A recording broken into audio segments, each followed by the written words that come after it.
Hello hi നമസ്തേ നമസ്കാരം. ഇന്ന് നമ്മുടെ അമ്മമാർക്കൊക്കെ ഒത്തിരി നൊസ്റ്റാൾജിയ ഉണ്ടാക്കുന്ന ഒരു മിഠായിയുടെ റെസിപ്പിയുമായിട്ടാണ് അമ്മ വരുന്നത്. അമ്മയുടെയൊക്കെ ഒരു ഫേവറേറ്റ് ആണ് ഈ ഒരു റെസിപ്പി. അമ്മയൊക്കെ സ്കൂളിൽ പഠിച്ചിരുന്ന കാലത്ത് 10 പൈസ കയ്യിലുണ്ടെങ്കിൽ ആദ്യം മാടക്കടയിൽ പോയി ഇത് വാങ്ങി കഴിച്ചിട്ടേ ബാക്കി കാര്യമുള്ളൂ എന്നാണ് അമ്മ പലപ്പോഴും പറയാറുള്ളത്. ഇന്ന് കടകളിൽ നിന്നും അന്യം നിന്ന് പോയിട്ടുണ്ടെന്നാണ് തോന്നുന്നത്. ഇതിന് പല സ്ഥലങ്ങളിലും പല പേരുകളാണെങ്കിലും അമ്മയുടെ നാട്ടിൽ വീണ മിഠായി, ശർക്കര മിഠായി എന്നൊക്കെയാണ് പറയുക. മറ്റു ചില സ്ഥലങ്ങളിൽ അക്രോട്ടി, കടിച്ചാപറിച്ചി എന്നിങ്ങനെ പല പേരുകളിൽ ഇത് അറിയപ്പെടാറുണ്ട്. ഈ ഒരു റെസിപ്പി ഒരുപാട് പേർക്ക് റിലേറ്റ് ചെയ്യാൻ പറ്റുന്നതും നൊസ്റ്റാൾജി ഉണർത്തുന്ന ഒരു റെസിപ്പിയുമായിരിക്കും. അപ്പോൾ ഈ ഒരു മിഠായി ഉണ്ടാക്കുന്നത് എങ്ങനെയാണ് എന്ന് നമുക്ക് പെട്ടെന്ന് തന്നെ വീഡിയോ കണ്ടിട്ട് മടങ്ങി വരാം. അതിനു മുമ്പേ ഞാൻ എപ്പോഴും പറയാറുള്ളത് പോലെ തന്നെ വീഡിയോ കണ്ടതിന് ശേഷം നമ്മളുടെ റെസിപ്പി ഇഷ്ടപ്പെട്ടാൽ, നിങ്ങൾക്ക് സന്തോഷമുണ്ടായാൽ തീർച്ചയായും ലൈക്ക് ചെയ്യുക, കമൻറ്റ് ചെയ്യുക, ഷെയർ ചെയ്യുക. ഒപ്പം തന്നെ ഈ വീഡിയോ കാണുന്നവർ സബ്സ്ക്രൈബ് ബട്ടൺ ക്ലിക്ക് ചെയ്യാത്തവരാണെങ്കിൽ ഇപ്പോൾ തന്നെ നമ്മളുടെ ചാനൽ കറി വിത്ത് അമ്മ സബ്സ്ക്രൈബ് ചെയ്യുക. സൈഡിൽ കാണുന്ന ബെല്ലൈക്കൺ കൂടി ക്ലിക്ക് ചെയ്യുക. അപ്പോൾ അമ്മയുടെ വീണ മിഠായി കണ്ടിട്ട് വരാം. ഒരു പാനിലേക്ക് 300 ഗ്രാം നല്ല കറുത്ത ശർക്കരയാണ് ചേർത്ത് കൊടുക്കുന്നത്.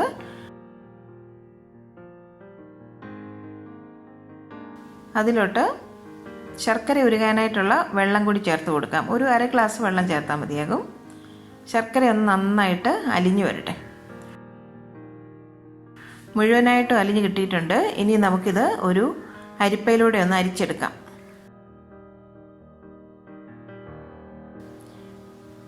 വീണ്ടും ഇത് അതേ പാനിലേക്ക് നമുക്കങ്ങ് ഒഴിച്ചു കൊടുക്കാം.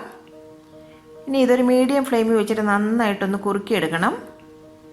ഈ ഒരു മിഠായി തയ്യാറാക്കാനായിട്ട് ഈ ശർക്കര പാനിയുടെ ഒരു പരുവമാണ് കറക്റ്റായിട്ട് നമുക്ക് കിട്ടേണ്ടത്. ആ ഒരു പാകം കൂടി പോയാലും അതല്ല കുറഞ്ഞു പോയാലും നമുക്ക് മിഠായി നന്നായി കറക്റ്റായിട്ട് കിട്ടില്ല. അപ്പോൾ ചെറുപ്പകാലത്ത് ഒത്തിരി ഇഷ്ടപ്പെട്ടിട്ടുള്ളതും ഒത്തിരി കഴിച്ചിട്ടുള്ളതുമായിട്ടുള്ളൊരു മിഠായിയാണിത്. ഇന്നിപ്പോൾ അതിനെക്കുറിച്ച് ഓർക്കുമ്പോൾ തന്നെ പെട്ടെന്ന് കഴിക്കാനൊരു കൊതി വരും കേട്ടോ. വേണമെങ്കിൽ ഇതിൽ 1 ടേബിൾ സ്പൂൺ തേങ്ങ തിരുമ്മിയതൊന്ന് പൊടിച്ചിട്ട് അതും കൂടി ചേർത്ത് കൊടുക്കാം. ചില കടകളിൽ നിന്നൊക്കെ മേടിക്കുന്ന മിഠായിൽ ഇതുപോലെ തേങ്ങയും ഒന്ന് കടിക്കാൻ കിട്ടുമായിരുന്നു. പക്ഷെ ഞാനിപ്പോൾ ഇതൊന്നും ചേർക്കുന്നില്ല. നന്നായിട്ട് ഇളക്കിക്കൊണ്ടേയിരിക്കണം. ഇതിന് പല സ്ഥലങ്ങളിൽ പല പേരുകളാണ് കേട്ടോ. ഞങ്ങളുടെയൊക്കെ നാട്ടിൽ ഇതിന് വീണ മിഠായി അല്ലെങ്കിൽ ശർക്കര മിഠായി എന്നൊക്കെയാണ് പറഞ്ഞിരുന്നത്. എന്നാൽ ചില സ്ഥലങ്ങളിൽ എനിക്ക് തോന്നുന്നത് ഇതിന് കടിച്ചാപറിച്ചി, അക്രോട്ടി, തമിഴ്നാട്ടിലോട്ടൊക്കെ ചെന്ന് ഇതിന് കമർക്കണ്ട് എന്നൊക്കെയാണ് പേര് പറയുന്നത്. വായിലിട്ടാൽ ഇത് കടിച്ച് പറിച്ചെടുക്കാനായിട്ട് കുറച്ച് ബുദ്ധിമുട്ടല്ലേ. ഇത് കഴിച്ചിട്ടുള്ളവർക്കറിയാം. അത് നമ്മുടെ പല്ലിലൊക്കെ ഇങ്ങനെ ഒട്ടിപ്പിടിക്കുന്ന ഒരു പരുവമാണല്ലോ. അതുകൊണ്ട് തന്നെ ആയിരിക്കും ഇതിന് കടിച്ചാപറിച്ചി എന്ന പേര് ചില സ്ഥലങ്ങളിൽ പറയുന്നതും. അപ്പം നിങ്ങളുടെ സ്ഥലങ്ങളിൽ ഈ മിഠായിക്ക് എന്താണ് പേര് പറഞ്ഞിരുന്നതെന്ന് കമൻറ്റ് സെക്ഷനിൽ നിങ്ങൾ കമൻറ്റ് ചെയ്യണം കേട്ടോ. എൻ്റെയൊക്കെ ചെറുപ്പകാലത്ത് 10 പൈസ കൊടുത്തു കഴിഞ്ഞാൽ ഇതുപോലെ 2 മിഠായി കിട്ടുമായിരുന്നു. ഇന്നിപ്പോൾ ഇത് കടകളിലൊന്നും ഇത് കാണുന്നില്ല എന്നുള്ളതാണ് സത്യം. ഞാനിപ്പോഴും ഏത് മാടക്കടയിൽ കയറിയാലും ആദ്യം നോക്കുന്നത് ഈ ഒരു മിഠായി ഉണ്ടോ എന്നാണ്. അത്രയ്ക്ക് ഇഷ്ടമാണ് എനിക്കിത്. ഒരു അര ടീസ്പൂൺ നെയ്യും കൂടെ നമുക്ക് ഈ സമയത്ത് ചേർത്ത് കൊടുക്കാം.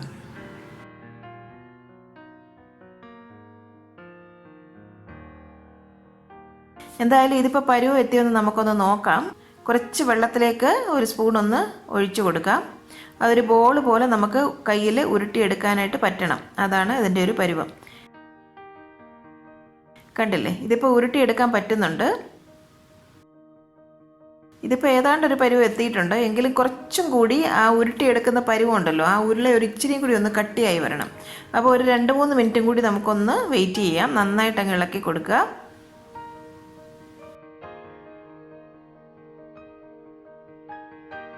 ഇതിപ്പോൾ കണ്ടില്ലേ, നമ്മളിങ്ങനെ വലിച്ചു നീട്ടിക്കഴിഞ്ഞാൽ ഒരു കമ്പി പോലെ ഇത് വലിയണം. അതാണ് ഇതിൻ്റെ ഒരു കറക്റ്റായിട്ടൊരു പരുവം. ഇനി നമുക്കൊരു സ്റ്റീൽ പ്ലേറ്റിൽ കുറച്ചൊന്ന് നെയ്യ് തടവി കൊടുക്കാം. അതിലോട്ട് നമുക്ക് ഈ ശർക്കരയുടെ പാനി ഒഴിച്ചു കൊടുക്കാം. വാഴയില ഉണ്ടെങ്കിൽ അതാണ് ഏറ്റവും നല്ലത് കേട്ടോ. അതാകുമ്പോൾ ഒട്ടും തന്നെ ഒട്ടിപ്പിടിക്കത്തില്ല. വാഴയിലൊന്ന് നെയ്യ് തൂത്ത ശേഷം അതിലേക്ക് ഒഴിച്ചു കൊടുത്താൽ മതി. ഇപ്പോൾ എൻ്റെ ഈ വാഴയില ഇല്ലാത്തതുകൊണ്ട് ഞാൻ ഈ പ്ലേറ്റിലേക്കാണ് ഒഴിച്ചു കൊടുക്കുന്നത്. ഈ ശർക്കര പാനി കുറച്ച് ചൂടൊന്ന് ആറണം. മുഴുവനായി തണുത്ത് കഴിഞ്ഞാൽ നമുക്കിത് ഉരുട്ടിയെടുക്കാനും ബുദ്ധിമുട്ടാകും. അപ്പം എങ്കിലും നമുക്ക് കൈയൊന്ന് തൊടാവുന്ന ഒരു പരുവം എത്തണം. നല്ല ചൂടോടുകൂടി തന്നെ വേണം നമുക്കിത് ഉരുട്ടിയെടുക്കാൻ. അല്ലെങ്കിൽ നമുക്ക് ആ ഷേപ്പ് ചെയ്തെടുക്കാൻ ബുദ്ധിമുട്ടാണ് കേട്ടോ. വേറൊരു പ്ലേറ്റിലേക്ക് അല്പം നെയ്യൊന്ന് തൂത്ത് കൊടുക്കാം. നെയ്ക്ക് പകരം വെളിച്ചെണ്ണ വേണമെങ്കിലും ആകാം കേട്ടോ, അതും കുഴപ്പമില്ല. പാനിയുടെ ചൂടൊക്കെ ഏതാണ്ടൊന്ന് തൊടാവുന്ന പരുവമാകുമ്പം കൈ കൊണ്ട് 1 സ്പൂണിൽ ഇതുപോലെ ആ പാനി എടുത്ത് ഇതിലേക്ക് നമുക്കൊന്നിട്ട് കൊടുക്കാം. അതിനുശേഷം കൈവെള്ളയിൽ വെച്ച് നന്നായിട്ട് ഉരുട്ടിയെടുക്കണം. ഇതുപോലെ ഉരുട്ടിയെടുക്കണമെന്നില്ല കേട്ടോ. നമ്മുടെ ഈ ക്യാൻഡി റാപ്പറിലൊക്കെ അല്ലേ നമുക്ക് പണ്ട് കിട്ടിക്കൊണ്ടിരുന്നത്. അതിലൊരു ഷേപ്പിലൊന്നും അല്ല, വെറുതെ ഇങ്ങനെ ശർക്കര ഇങ്ങനെ അതുപോലെ വെച്ചിട്ടാണ് തരുന്നത്. ഇനിയും പേപ്പറിൽ പൊതിയാത്ത സ്ഥിതിക്ക് നമുക്കിത് ഉരുട്ടി തന്നെ വെക്കാം. അപ്പം ചൂടോടുകൂടി ചെയ്യുമ്പോൾ കൈ പൊള്ളാതെ ശ്രദ്ധിക്കണം കേട്ടോ. ഇത് ചൂട് പോയി കഴിഞ്ഞാൽ നമുക്ക് ഉരുട്ടിയെടുക്കാനും പറ്റത്തില്ല. ഇനി ക്യാൻഡി റാപ്പറിൽ ചെയ്യണമെന്നുണ്ടെങ്കിൽ ഇതുപോലെ ഒരു ക്യാൻഡി റാപ്പർ ഒരു ടേബിളിലോട്ട് വെച്ച് കൊടുത്തിട്ട് ഇതുപോലെ ഒന്ന് ഉരുട്ടിയെടുത്തിട്ട് ഇതിന് നടുക്കായിട്ട് വെച്ചിട്ട് 2 സൈഡും അങ്ങ് പിരിച്ചെടുക്കുക. കണ്ടില്ലേ? അപ്പോൾ ഇതുപോലെ നമുക്ക് ചെയ്തെടുക്കാം. അപ്പോൾ ഏതായാലും ഇതുപോലെ മുഴുവൻ മിഠായിയും ഞാൻ ചെയ്തിട്ട് കാണിക്കാം.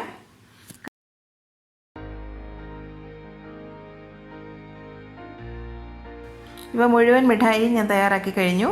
ഇതിപ്പോൾ നമുക്ക് കുപ്പിയിൽ വേണമെങ്കിൽ അടച്ച് സൂക്ഷിച്ചാൽ എത്ര നാൾ വേണമെങ്കിലും ഇത് കേടുകൂടാതിരിക്കും.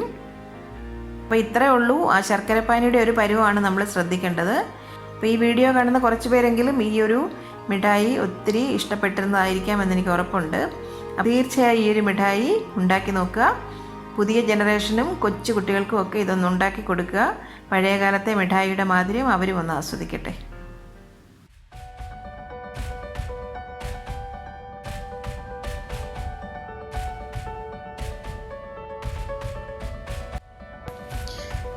എൻ്റെ അമ്മയുടെ ഇന്നത്തെ ഈ റെസിപ്പി നിങ്ങൾക്ക് ഇഷ്ടമായെങ്കിൽ ഈ വീഡിയോ നിങ്ങൾ തീർച്ചയായും ലൈക്ക് ചെയ്ത് ഷെയർ ചെയ്ത് ഞങ്ങളെ സപ്പോർട്ട് ചെയ്യണം. ഒപ്പം തന്നെ കറി വിത്ത് അമ്മ സബ്സ്ക്രൈബ് ചെയ്യാനും ബെൽ ഐക്കൺ ക്ലിക്ക് ചെയ്യാനും മറക്കരുത്. പെട്ടെന്ന് തന്നെ ഞാനും അമ്മയും മറ്റൊരു റെസിപ്പിയുമായി എത്തും. അതുവരേക്കും നന്ദി. Good bye.